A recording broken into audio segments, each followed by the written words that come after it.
Nellore municipal కార్పొరేషన్పై మంత్రి నారాయణ ప్రత్యేక దృష్టి పెట్టారు. మున్సిపల్ కార్పొరేషన్ మేయర్ పొట్లూరు శ్రవంతిపై అవిశ్వాస తీర్మానం నేపథ్యంలో 20 మంది కార్పొరేటర్లతో మంత్రి నారాయణ చర్చించారు. డివిజన్ పరిధిలో ఉన్న సమస్యలను అడిగి తెలుసుకున్నారు.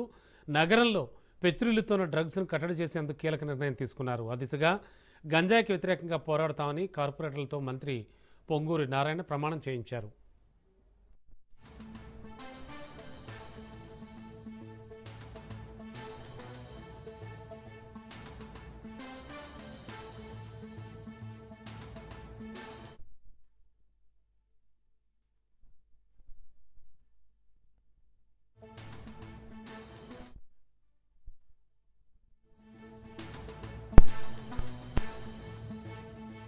నెల్లూరు సిటీలో ఏదైతే కార్యకర్తల కొత్త కమిటీ వచ్చిందో వాళ్ళందరూ పార్టీ సిద్ధాంత ప్రకారం ఈరోజు ప్రమాణ స్వీకారం చేశారు.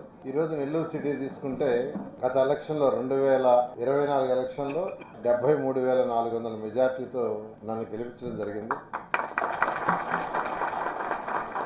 దానికి దాదాపు 3,600 మంది కార్యకర్తలు ఎంతో కష్టపడ్డారు. 2014-19లో ఏవైతే తెలుగుదేశం ఉన్నప్పుడు నెల్లూరు సిటీని డెవలప్ చేసామో దాన్ని దృష్టిలో పెట్టుకొని ప్రజలు తెలుగుదేశం వస్తేనే ఎన్డీఏ కూటమిలో భాగమైన తెలుగుదేశంని ఈ కాన్స్టిట్యున్సీలో గెలిపిస్తేనే మళ్ళా ఈ కాన్స్టిట్యున్సీ అన్ని విధాల డెవలప్ అవుతుందనే ఉద్దేశంతో నన్ను 2024 గెలిపించారు.